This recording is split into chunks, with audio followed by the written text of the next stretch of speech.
नमस्कार दोस्तों, आज हम बात करने वाले हैं इस वीडियो में। ये है बजाज की पहली सीएनजी बाइक फ्रीडम 125 का। ये है ड्रम ब्रेक एलईडी हेडलाइट वाला मिड मॉडल।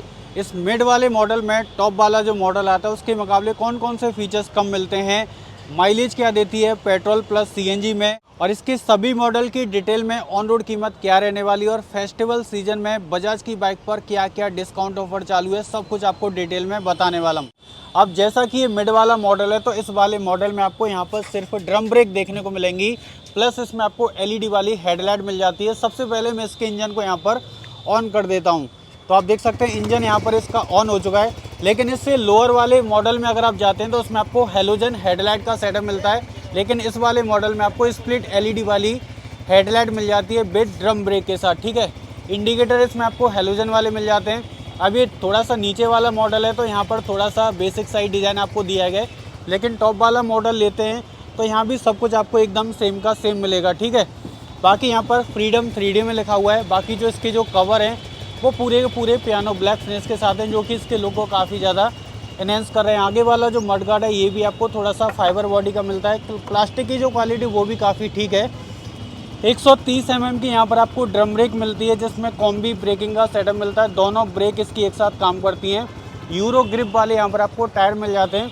अब ये मिड वाला मॉडल है तो यहाँ पर टायर का जो साइज़ है वो सेम है 90, 80, 70 का।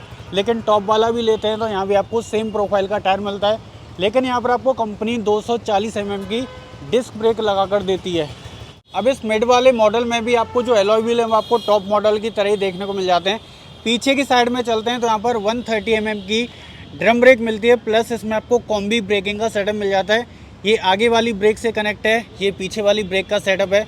पिछला वाला जो टायर है ये भी आपको सेम मिलता है 120, 70, 16 का, मतलब कि 1 इंच छोटा पीछे वाला टायर है। और यहाँ पर 120 mm ये चौड़ा है, और सीएनजी की बैजिंग है, जैसा कि ये सीएनजी वाली बाइक है। फर्स्ट इन सेगमेंट यहाँ पर आपको मोनोशॉक टाइप का सस्पेंशन मिलता है, जो इस टाइप की बाइक में आपको देखने को नहीं मिलेगा। सबसे पहले आप इसके साउंड को सुनो। पेट्रोल में आपको साउंड सुनाता हूँ उसका कैसा है, ये देख सकते हैं। ये अभी इसका जो साउंड है वो पेट्रोल में।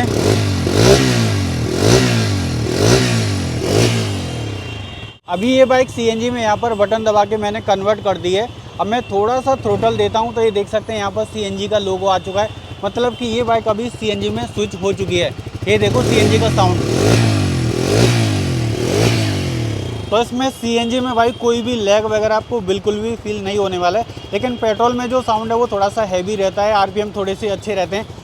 अब जैसे ही हम इसके ढक्कन को ओपन करते हैं तो भाई यहाँ पर 2 लीटर की फ्यूल टैंक की कैपेसिटी मिल जाती है। आप इस बाइक में 2 लीटर पेट्रोल यहाँ से आप फिल करा सकते हैं। साथ ही साथ यहाँ पर आपको इस नोजल को हटाकर आप इस बाइक में 2 kg सीएनजी इसमें फिल करा सकते हैं। अगर प्रेशर अच्छा होगा तो इसमें 2 kg फुल प्रेशर के साथ गैस आ जाएगी। अगर प्रेशर थोड़ा सा कम होगा तो इसमें लगभग 1.8 kg तक आप इसमें गैस जो है वो आसानी से भरवा सकते हैं। माइलेज की बात करूं तो 1 किलो सीएनजी में ये बाइक आपको देने वाली है 102 किलोमीटर पर केजी का माइलेज। वहीं पर पेट्रोल में ये देती है 65 किलोमीटर पर लीटर का माइलेज। अगर आप इसको दोनों फ्यूल के साथ चलाओगे तो तकरीबन 330 किलोमीटर आप इस बाइक को चला सकते हैं। यहाँ पर दी गई इसकी सीएनजी कंप्लाइंट प्लेट, तो 2-2 साल बाद आपको इसकी जो सीएनजी का सिलेंडर है वो आपको जो है वो हाइड्रो टेस्टिंग करवाना है, जिससे कोई भी दिक्कत वगैरह ना हो। सिलेंडर की जो कैपेसिटी है वो वाटर के साथ 12.5 की रहने वाली है। और लास्ट रीसेट डेट वगैरह देख सकते हैं, और सितंबर 2024 में जो है वो इसको सिलेंडर को चेक किया गया। यहाँ पर 28/9/2024 लिखा हुआ है। ठीक है, अब इसको करते हैं यहाँ पर बंद। अब जैसा कि ये मिड वाला मॉडल है तो इसमें आपको फुली डिजिटल डिस्प्ले नहीं मिलती है, वो आपको उस वाले टॉप वाले मॉडल में मिल जाती है। मैं आपको इसकी डिस्प्ले दिखा देता हूँ। ये पूरी डिजिटल डिस्प्ले, इसमें आपको Bluetooth connectivity, real time mileage indicator, इस तरह के एडवांस फीचर्स आपको मिल जाते हैं। इस वाली डिस्प्ले में आपको वो सारे फीचर्स नहीं मिलेंगे, सिर्फ स्पीडोमीटर है, ओडोमीटर है, और इसमें फ्यूल गेज वगैरह देख सकते हैं। बाकी यहाँ पर टर्न इंडिकेटर की लाइट है, यहाँ पर हेडलाइट है, यहाँ पर एरर इंडिकेटर है, यहाँ पर लो फ्यूल, यहाँ पर गियर न्यूट्रल इंडिकेटर, और यहाँ पर आपको मिलता है भाई चेक इंजन की लाइट, और यहाँ पर साइड स्टैंड, और यहाँ पर सीएनजी की वार्निंग लाइट मिल जाती है। अगर आप इसको सीएनजी में चलाओगे तो ये पता चल जाएगा। ये देखो, अब ये सीएनजी का सिंबल यहाँ से हट जाएगा जब आप इसको पेट्रोल में चलाओगे। तो जब आप इसको सीएनजी में यहाँ पर चलाओगे तो ये सीएनजी का सिंबल यहाँ पर ऑन हो जाएगा, जल जाएगा। ठीक है, बाकी इसमें real time mileage indicator, Bluetooth connectivity, और गियर पोजीशन इंडिकेटर इस तरह के फीचर्स आपको इसमें नहीं मिलेंगे, वो सिर्फ आपको इसके टॉप एंड वाले मॉडल में मिलेंगे। बाकी यहाँ पर USB चार्जिंग का एक पोर्ट दिया गया मोबाइल को चार्ज करने के लिए। यहाँ पर पासिंग है, इसी में अपर डिपर है। यहाँ पर क्लच का जो लीवर है ये भी काफ़ी हल्का है, मिरर आपको काफ़ी चौड़े मिल जाते हैं। यहाँ पर CNG प्लस पेट्रोल को स्विच करने का बटन है, यहाँ पर इंडिकेटर और यहाँ पर हॉर्न, ठीक है। बाकी यहाँ पर सिर्फ सेल्फ स्टार्ट का बटन दिया गया है। हैंडल बार यहाँ पर आपको काफ़ी मजबूत मिलती है, जो कि काफ़ी ज़्यादा ऊंची रहने वाली है, तो इसको चलाते समय आपको बहुत ज़्यादा झुकने की ज़रूरत नहीं पड़ेगी, ठीक है। बाकी यहाँ पर आपको जो पेट्रोल टैंक है ये भी काफ़ी मस्कुलर मिलता है। यहाँ पर फ्रीडम का 3D में लोगो है, सिल्वर, ब्लैक और काफ़ी शानदार कलर के यहाँ पर आपको ग्राफिक्स मिलते हैं। ये जो पैनल वगैरह ये भी आपको सेम टॉप मॉडल की तरह इसमें दिया गया है। अब अगली चीज़ ये है कि यहाँ पर जो सीट है वो थोड़ी सी आपको नॉन प्रीमियम मिलती है, मतलब कि उतनी ज़्यादा प्रीमियम नहीं है। लेकिन अगर आप इसके टॉप मॉडल की सीट देखोगे तो इसका जो फैब्रिक है वो थोड़ा सा ज़्यादा प्रीमियम है, ये थोड़ा सा ज़्यादा स्मूथ है।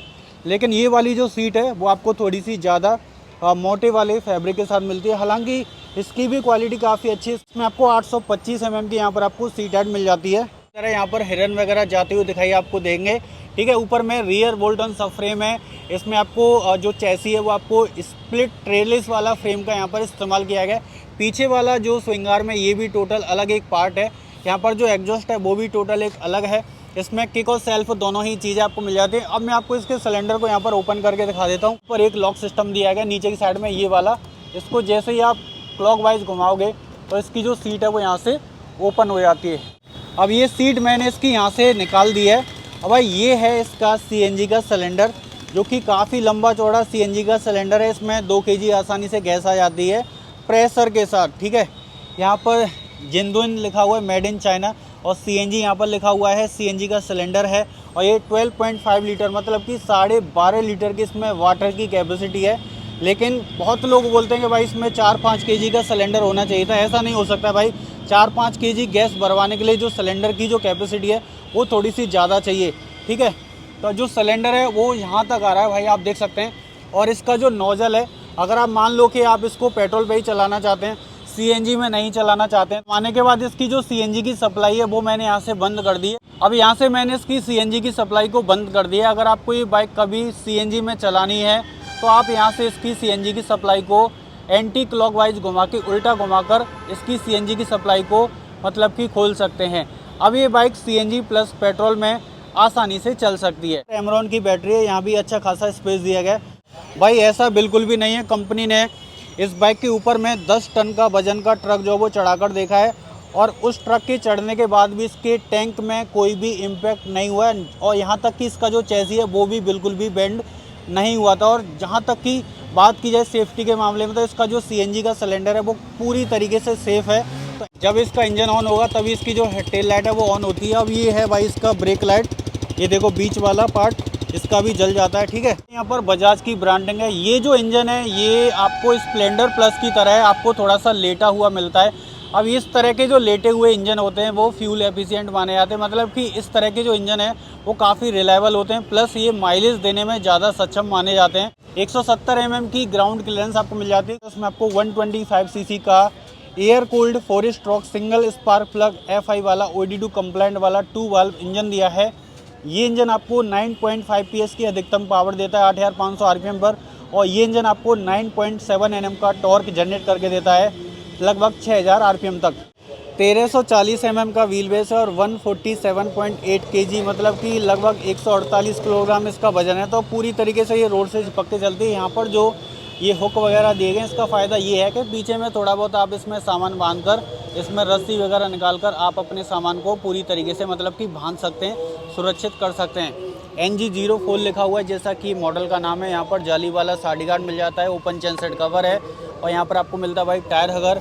यहाँ भी ये जो चैन वगैरह है पूरी तरीके से प्रोटेक्टेड है। स्पीड गियर बॉक्स मिल जाता है और साइड स्टैंड इंजन गड ऑफ सेंसर वाला फीचर्स मिलता है। तो प्राइस की बात करें तो बजाज फ्रीडम 125 के इस LED ड्रम वाले इस मिड वाले मॉडल की जो एक्स-शोरूम है वो है 1,05,000 के आसपास, और इसकी जो ऑन रोड कीमत है वो है 1,25,000। और ये है फ्रीडम 125 का डिस्क ब्रेक LED हेडलाइट वाला टॉप मॉडल, और इसकी एक्स-शोरूम कीमत है 1,10,000 रुपये। इसकी ऑन रोड कीमत है 1,30,000 रुपये। अगर आप इसका बिल्कुल बेस वाला मॉडल लेते हैं हेलोजन हेडलाइट और ड्रम ब्रेक वाला, तो उसकी जो एक्स-शोरूम है वो है 95,000 पे, और वो आपको ऑन रोड मिल जाएगी बेस मॉडल 1,14,200 रुपये के आसपास। बजाज की कोई भी लेटेस्ट बाइक लेना चाहते हैं तो आप Rolta Bajaj Baguiati VIP road Kolkata showroom में विजिट कर सकते हैं। यहाँ पर आपको हैवी डिस्काउंट के साथ लेटेस्ट बाइक आपको बजाज की मिल जाएंगी।